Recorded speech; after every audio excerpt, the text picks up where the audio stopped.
बिस्मिल्लाहिर्रहमानिर्रहीम। अस्सलाम वालेकुम दोस्तों, उम्मीद है आप सब खैरियत से होंगे। मेरा नाम है जी अबू हरारा। एक और इंटरव्यू के साथ आपकी खिदमत में हाजिर हैं। आज हमारे साथ हैं हमारे मुस्तफ़ा भाई। इनका ताल्लुक़ जो है पाकिस्तान के इलाके जेलम से इनका ताल्लुक़ है और सऊदी अरेबिया में इनको तकरीबन 4-5 साल हो गए हैं। इन्होंने माशाल्लाह बहुत ज़्यादा मेहनत की है। ये जब यहाँ पे आए थे तो एक लेबर के वीज़े पे आए थे, लेबर का काम करते थे। यहाँ पे इन्होंने काफ़ी ज़्यादा मशीनें चलानी सीखी, बॉबकेट और ट्रैक्टर ट्राला। इसके अलावा इन्होंने लाइसेंस भी बनवाया। तो इनसे आज इनकी पूरी कहानी सुनेंगे कि इन्होंने ये किस तरह शुरू किया और कंपनी कौन सी है, सारी तफसील इनसे लेंगे कि अगर कोई बंदा ये सीखना चाहता है तो कितना टाइम लग सकता है। मुकम्मल जो इनकी कहानी है वो इनसे आज सुनेंगे। सबसे पहले मुस्तफ़ा भाई, आप मुझे ये बताएं कि आप यहाँ कब आए थे सऊदीया में? हम 2016 में आए थे, 11वें महीने में। 11वें महीने में तकरीबन आपको 4 साल चार हो। साल हो गए। तो जब आप आए थे कौन से वीज़े पे आए थे? हम शटरंग वाले वीज़े पे आए थे। शटरंग कारपेंटर। कारपेंटर। तो आपकी उस टाइम तनख्वाह कितनी थी? हमारी उस टाइम तनख्वाह थी 950 रियाल। 950 रियाल। और इसके अलावा खाना वगैरह जो है वो सब कंपनी का है। खाना कंपनी का, और क्या रहाइश कंपनी की, मेडिकल कंपनी का, ट्रांसपोर्ट कंपनी की, बाकी मतलब सब खर्चा कंपनी का है। अच्छा, तो जब आप शटरिंग कारपेंटर में आए थे तो फिर आपको किसने मशवरा दिया कि ऑपरेटरी लाइन में या ड्राइवरी लाइन में, इस लाइन में आप कैसे आ गए? हमारा एक दोस्त था, हमारे गांव के थोड़ा दूर था, बस वो हमारे रूम में रहता था इसी कंपनी में।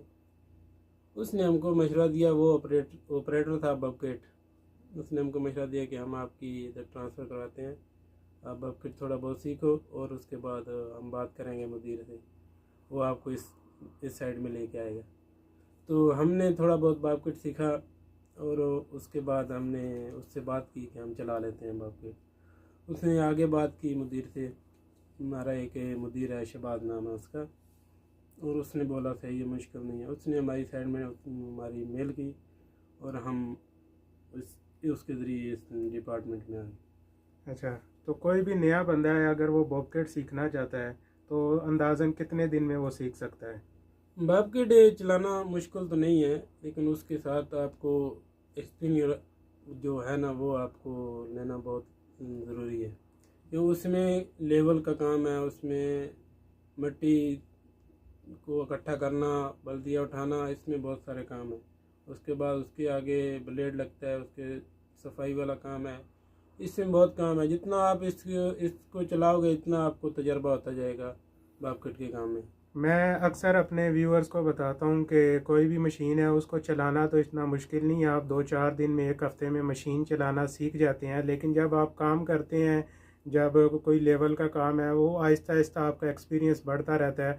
तो शुरू में तो मशीन चलाना इतना मुश्किल नहीं होता, काम करना मुश्किल होता है। तो वो जैसे जैसे आप काम करते रहते हैं आपका एक्सपीरियंस बढ़ता रहता है। तो अब आप मुझे ये बताएं, तो फिर बॉबकेट से आप ट्रैक्टर में कैसे शिफ्ट हुए? ट्रैक्टर ट्राला आपने कैसे इस चलाना कंपनी शुरू को किया?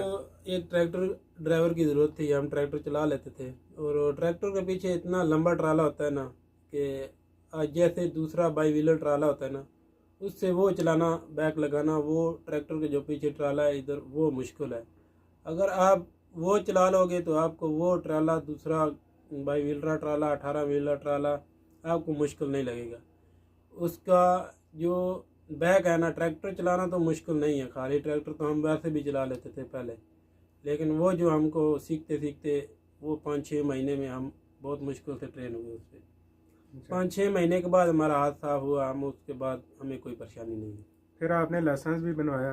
लाइसेंस आपने कैसे बनवाया? फिर हमने गाड़ी सीखी, दूसरा बस सीखी, उसके बाद हमने ट्राला भी सीखा। उसके बाद हमारी ड्राइवरों के साथ गुफ्तगू होती रही, उन्होंने बोला कि आप ऐसा करो, आप सब गाड़ी चला लेते हो, आप ऐसा करो लाइसेंस बनवा लो। हम लाइसेंस बनवाने गए, उधर हमने ट्राई दिया और ट्राई देने के बाद हमें 10 दिन का क्लास मिला। अच्छा, 10 दिन की क्लास मिलने के बाद उन्होंने 10 दिन हमने वो देते रहे, क्लासें लेते रहे। उसके बाद हमने इंटरव्यू दिया, जो फाइनल इंटरव्यू होता है वो हमने पहले इंटरव्यू में पास हो गए। उसके बाद कंप्यूटर होता है, कंप्यूटर भी अल्हम्दुलिल्लाह हम कुछ जानते थे, पर कंप्यूटर भी हमने पहले इंटरव्यू में पास कर लिया। हमारा टोटल दूसरा खर्चा हुआ है 800-900 रियाल इस लाइसेंस पे। वो इसलिए हुआ कि हमने पहली बार सब कुछ ओके कर लिए। अगर आप फेल होते हो तो आपका खर्चा ज़्यादा हो जाएगा, फिर दोबारा 5 क्लासें मिल जाएंगी। अच्छा, तो आप क्या मशवरा देना चाहोगे अगर कोई बंदा ऑपरेटर के वीज़े में सऊदीया आना चाहता है, तो क्या ये काम सही है या नहीं सही, या किसी और वीज़े में आना चाहिए? आपके ख्याल से क्या ये काम ठीक है?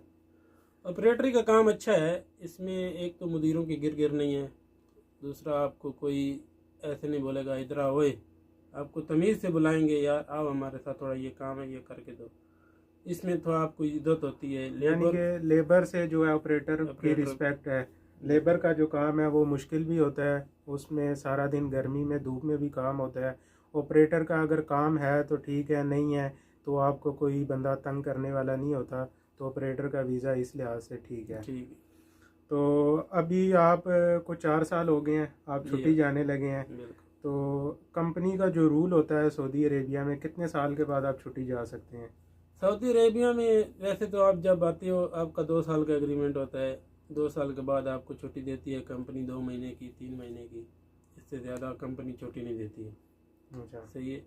उसके बाद आप टिकट कंपनी देगी और आने जाने का टिकट कंपनी का होगा। 2 सैलरी आपको 2 साल बाद मिलेगा। इस साल भवानी कंपनी, दूसरी कंपनियों में भी होता है वो, साथ साथ में कुछ कंपनियां पैसे देती रहती हैं महीने के साथ भी, और कुछ का जमा होता रहता है, जब फाइनल जाना होता है तो वो दे देते हैं। लेकिन जो हमारी अलभवानी कंपनी है ना, इसमें आपको 2 साल बाद 2 सैलरी मिलेगा, टिकट मिलेगा आने जाने का, जिसमें 2-3 यानी महीने छुट्टी। कि जो बड़ी कंपनी होती है, मैं भी अक्सर लोगों को यही कहता हूँ कि जब भी आप वीज़ा लें किसी बड़ी कंपनी का लें। बड़ी कंपनी में आपको सहूलतें जो हैं ज़्यादा मिलती हैं, जैसा कि ट्रांसपोर्ट, मेडिकल, आने जाने का टिकट, रिहाइश, इकामा, ये सारी चीज़ें कंपनी की तरफ से होती हैं। छोटी कंपनी में आप आते हैं, मुसस्से में आप आते हैं, तो उसमें इतनी सहूलतें आपको नहीं मिलती, और उनमें काम है वो भी मुश्किल होता है। तो बड़ी कंपनी में काम का इतना ज़्यादा प्रेशर नहीं होता। तो आपके ख्याल से जो नया बंदा आता है वो उसको कौन सी मशीनों में, ऑपरेटर में अगर देखा जाए, एक्सीवेटर है, जेसीबी है, बॉबकेट है, आपके ख्याल से कौन सी मशीन बेहतर है? मेरे हिसाब से एक्सीवेटर सही है। एक्सीवेटर का काम सीख के सही आना है। चाहिए। इसकी एक्सीवेटर हो गया, शावल हो गया, ये मशीनरी बहुत अच्छी है। और इसका वीज़ा लेने के लिए किस किस चीज़ की ज़रूरत है? तालीम की ज़रूरत है इसमें? इसमें आपको पहले तो तालीम लेनी पड़ेगी, 2 साल उधर आपको नहीं दिलाना नहीं, पड़ेगा। जो स्कूल की तालीम है वो उसमें ज़रूरी है। स्कूल की तालीम तो इतनी ज़्यादा ज़रूरी नहीं है। यही काफ़ी ज़्यादा लोग ये पूछते हैं कि इसके लिए कितनी तालीम होनी चाहिए। तो भाई अगर जिसके पास तालीम होगी तो वो एक्सीवेटर में क्यों आएगा, वो किसी ऑफिस वर्क में आएगा। तो एक्सीवेटर के लिए, इस काम के लिए सिर्फ आपको, कोई भी ऑपरेटर है, मशीन चलानी आती हो, आप बिल्कुल अनपढ़ भी हैं तो उससे कोई फ़र्क नहीं पड़ता। ये है कि आपको मशीन चलानी आती हो, कम अज़ कम उसका जो कंट्रोल करने का मुकम्मल तरीका आपको आता हो। मुस्तफ़ा भाई, आप मुझे ये बताएं कि कोई भी बंदा ऑपरेटर जो नया आता है, हम तो चलो इधर ही ऑपरेटर बने हैं, जो बंदा उधर से, इंडिया से या पाकिस्तान से नया आता है ऑपरेटर, उसकी नॉर्मल जो तनख्वाह है वो कितनी लग जाती है? ऑपरेटर जो कंपनी में आएगा उसका नॉर्मल सैलरी जो होगा वो 1400 रियाल, 1600 रियाल। अगर ऑपरेटरी अगर उसको मियाँ मियाँ सही आती होगी, 200 रियाल, 2000 भी रियाल उसका लग सकता है। उसका इंटरव्यू उसके हिसाब से आगे आप उससे बातचीत करके 2000, 2200 भी लग जाता है इसमें। तो ड्यूटी 8 घंटे होती है। अगर 8 घंटे में मिसाल के तौर पे एक बंदे की 1500 रियाल तनख्वाह लगी है, तो ओवर टाइम वगैरह डाल के कितनी बन जाती है? ओवर टाइम वगैरह अगर उसकी 1500 बेसिक है तो ओवर टाइम अगर 2 घंटे भी लगे तो उसकी 2300-2400 सैलरी निकलती रहेगी। 2200 ये सैलरी उसकी महीने की आती रहेगी। अच्छा, ओवर टाइम फिक्स होता है या कभी लगता है या कभी नहीं लगता, क्या हिसाब होता है ओवर टाइम कुछ का? कंपनियों में तो 2 घंटे फिक्स होता है, कुछ कंपनियों में आपको काम के लिहाज से ओवर टाइम दिया जाता है। काम होगा तो ओवर टाइम काम होगा, होगा काम तो आपको 10 घंटे भी ओवर टाइम दिया जाएगा, 8 घंटे भी दिया जाएगा डेली का।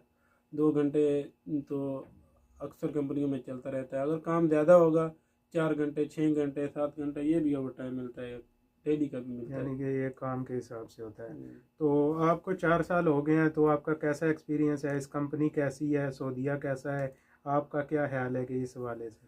कंपनी तो माशाल्लाह हमारी अच्छी है, सैलरी भी टाइम से देती है और ओवर टाइम भी लगता है। इसमें काम करने वाले आदमी के लिए ये कंपनी सही है। अच्छा, तो सऊदीया आप किसी और मुल्क में गए हैं या नहीं, पहले इधर ही आए हम हैं? पाकिस्तान में काम किया है। उधर हमने लाहौर में काम किया, इस्लामाबाद, पिंडी में काम किए। उसके बाद हम इधर आए हैं, लेकिन मजदूरी के लिहाज से हम जानते हैं कि सऊदी में सही है। सऊदीया सही है। तो दोस्तों ये था जी आज का मुख्तसर सा वीडियो। बहुत शुक्रिया हमारे मुस्तफ़ा भाई का, इन्होंने हमें टाइम दिया। अगर आपको वीडियो अच्छी लगी है तो इसको लाइक कर दें। अगर आपका कोई क्वेश्चन हो तो आप कमेंट्स में पूछ सकते हैं। इंशाल्लाह नेक्स्ट वीडियो में हम आपके कमेंट्स जितने भी होंगे उनका जवाब देंगे। तो अपना बहुत सा ख्याल रखें, मिलेंगे नेक्स्ट वीडियो में। तब तक अल्लाह हाफिज़।